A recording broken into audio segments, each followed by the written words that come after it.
Hi, everybody. I hope you're having a great week. Thanks for joining me today. I'm Meryl Stewart, CEO of Marketing and Business Solutions. And I wanted to share some tips with you today, especially if you're a nonprofit organization and you're looking to kind of spruce up your sponsorship packages. There's some tips that I think might help you in engaging some more sponsors and kind of adding value to your packages, especially if you've transitioned to a virtual event versus an in-person event. So let's get into this. So the first opportunity that you have with virtual events is many times you might be using some type of software or an app to engage your audience. And typically within those apps, there's an opportunity to highlight sponsors, maybe do pop-up ads, highlight logos, or have some type of branded banners. And so it's a great opportunity for you to be able to highlight your sponsors and offer that as a benefit in your sponsorship packages. They get some additional value, and you get to be able to showcase the partners that you have or the donors, if you're a nonprofit, that are participating in your event. The second tip I have is selling banner and pop-up ad space. So if you're live streaming, and I think YouTube has this capability, but there are maybe some others out there that you're playing with. If the platform allows you to, you may be able to sell banner space so that someone's business or their brand is highlighted in conjunction with your event as you're live streaming.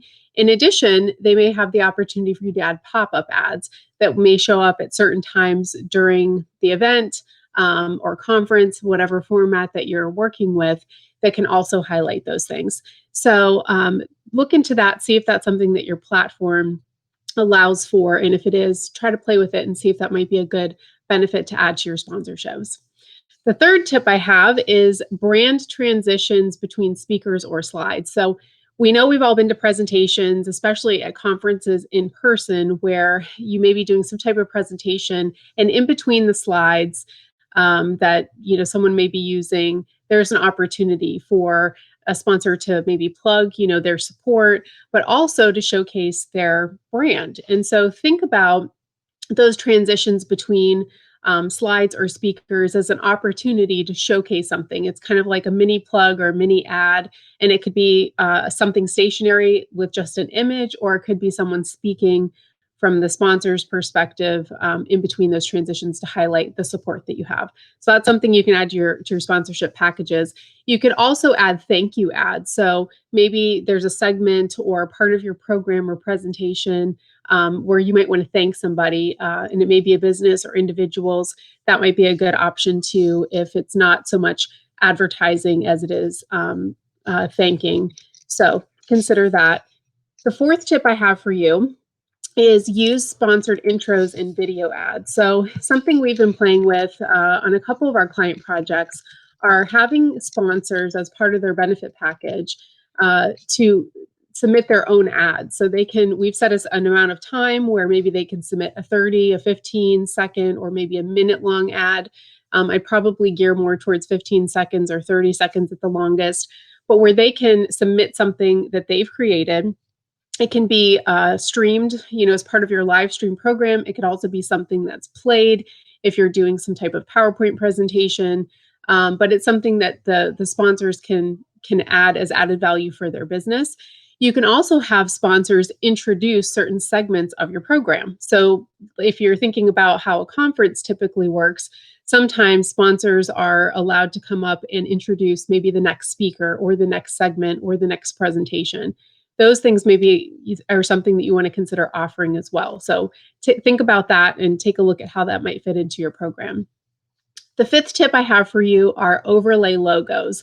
So a lot of times at events, we think about signage, we think about different visual areas that we might want to place our sponsors' logos or recognition. You can do the same thing with virtual events.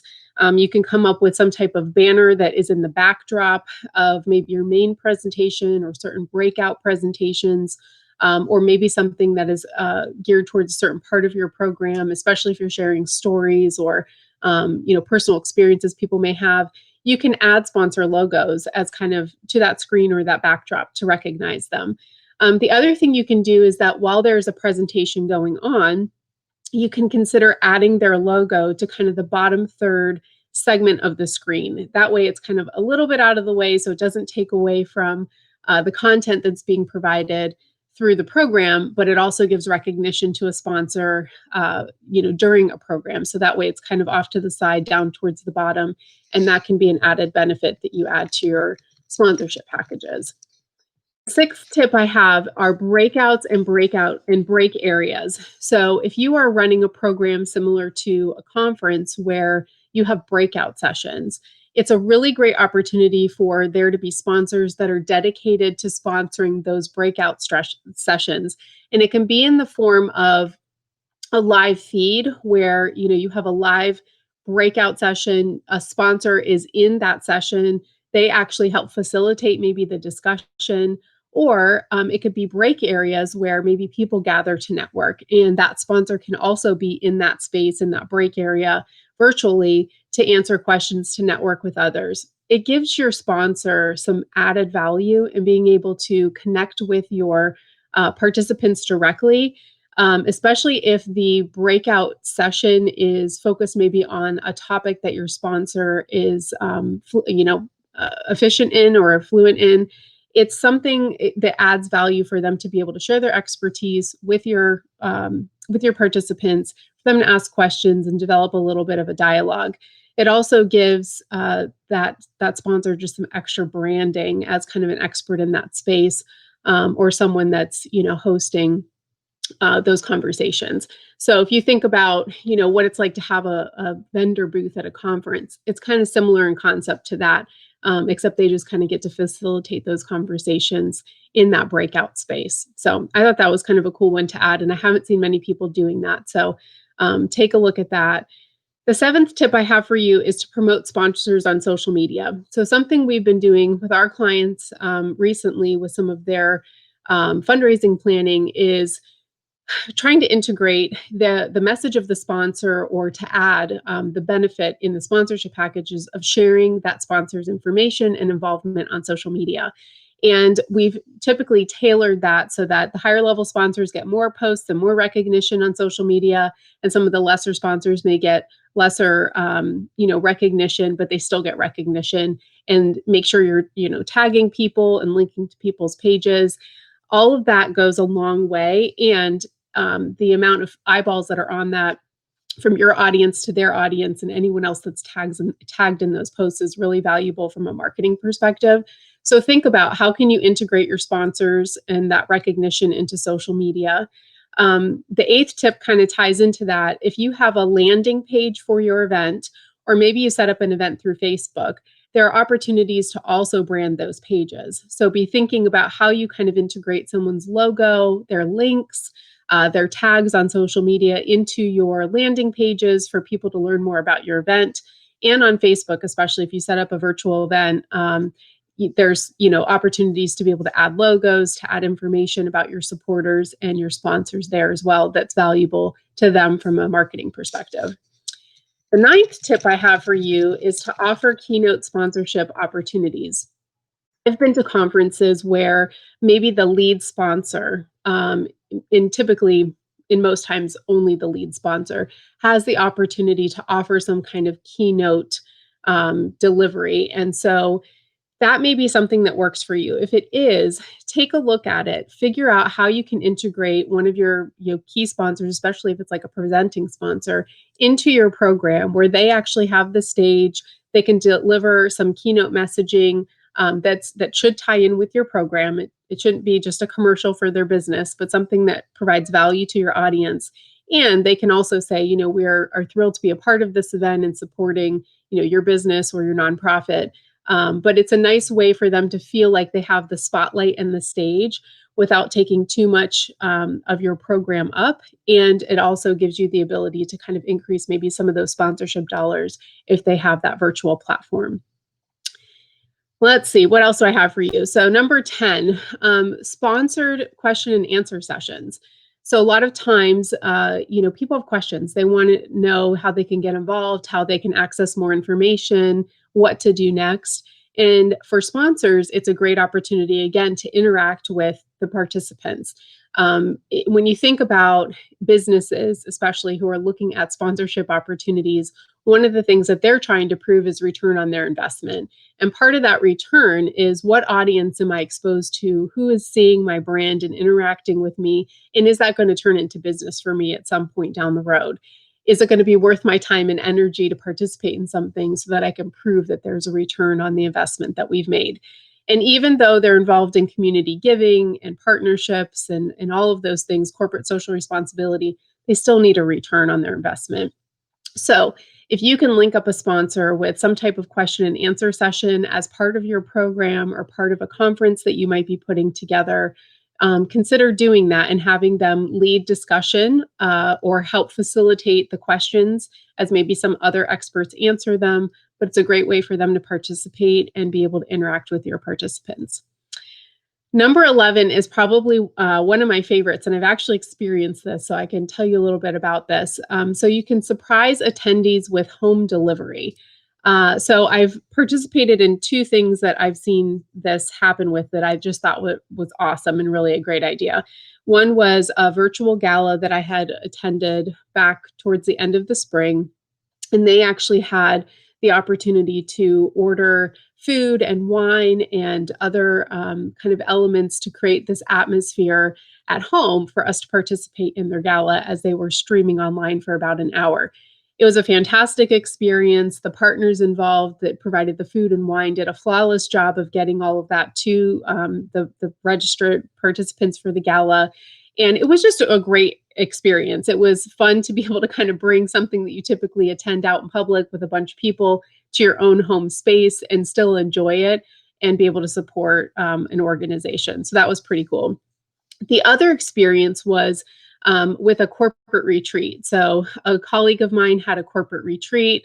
She had, asked us what our favorite flavors were. We had 2 or 3 to pick from.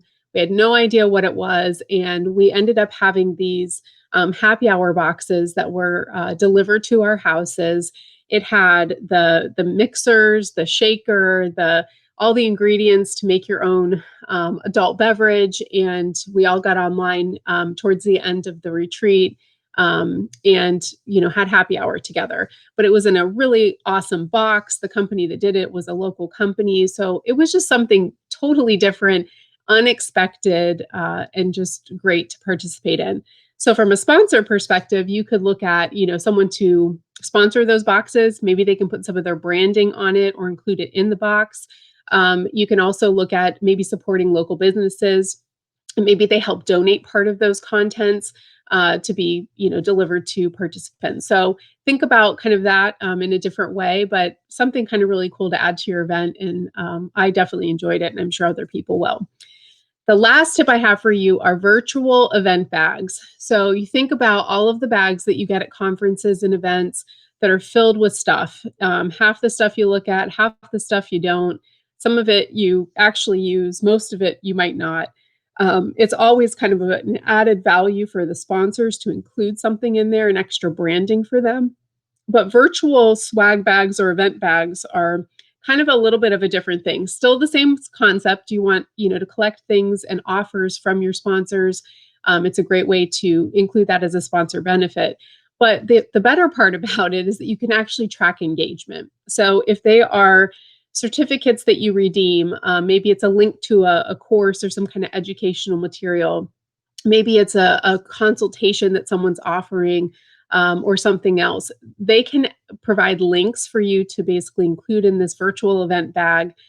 Your participants have access to it, so they get it either before, during, or after your event. You can kind of decide when the most appropriate time is. And all of the things that are included can be tracked.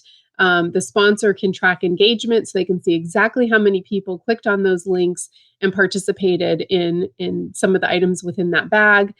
You can also use that information in surveys that you might do post-event to really kind of identify if there were certain things that people connected with and that they enjoyed, so that you can think about including things like that in the future. So I hope those were some good tips for you. I hope they were helpful. I know as people are designing virtual events, whether corporate or nonprofit, we're all kind of looking at what's that added value that we can provide sponsors to keep that revenue up so that we can continue to do the work that we'd like to do.